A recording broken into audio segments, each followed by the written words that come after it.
Hello everyone, అందరు ఎలా ఉన్నారు? Welcome back to Nisha's home journal. ఇవాళ perfect lunch box carrot paneer rice. Vitamin A రిచ్గా ఉన్న, ప్రోటీన్ రిచ్గా ఉన్న క్యారెట్ అండ్ పన్నీర్తో ఈ రైస్ అయితే చేసుకుంటాము. దీనికోసం ముందుగా ప్యాన్ పెట్టుకొని కొద్దిగా ఆయిల్ వేసుకొని పన్నీర్ క్యూబ్స్ని లైట్గా ఫ్రై చేసుకోవాలి. ఫ్రై చేసుకున్న తర్వాత దీంట్లో కొద్దిగా సాల్ట్, పసుపు, కారం కూడా వేసుకొని మిక్స్ చేసుకొని పక్కన పెట్టుకోవాలి. ఇప్పుడు అదే కడాయిలో అదే ఆయిల్లో పోపు దినుసులు కూడా వేసుకొని అవి బాగా ఫ్రై అయిన తర్వాత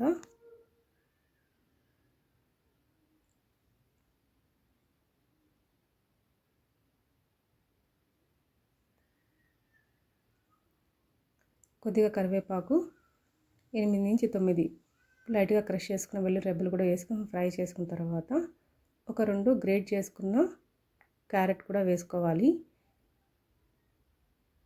క్యారెట్ని కొంచెం పెద్ద సైజుగానే తురుముకోండి, ఎందుకంటే అది ఫ్రై అయ్యే లోపల కొద్దిగా చిన్నగా అయిపోతుంది.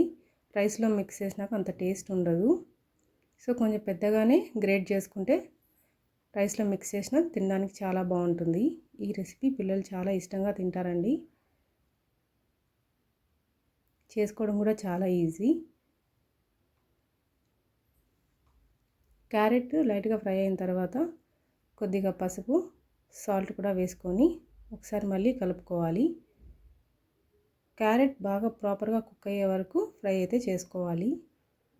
ఇదంతా అవ్వడానికి మీడియం ఫ్లేమ్లో ఒక 2 నుంచి 3 నిమిషాలు పడుతుంది. క్యారెట్ బాగా ఫ్రై అయిన తర్వాత కొద్దిగా ధనియాల పౌడర్, కొంచెం కారం, కొంచెం చికెన్ మసాలా కూడా వేసుకొని ఒకసారి బాగా కలుపుకోవాలి.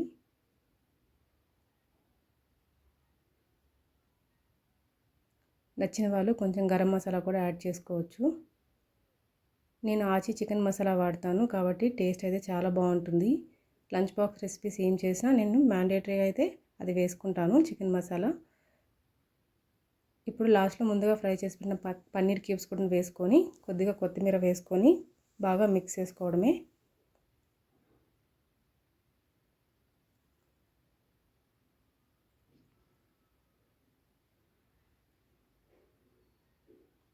ఇప్పుడు 2 కప్స్ బాయిల్డ్ రైస్ తీసుకొని ఒకసారి బాగా కలుపుకోవాలి.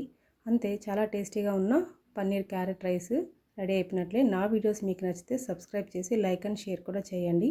ఇంకొక యూస్ఫుల్ వీడియోతో మళ్ళీ కలుద్దాం. Thanks for watching.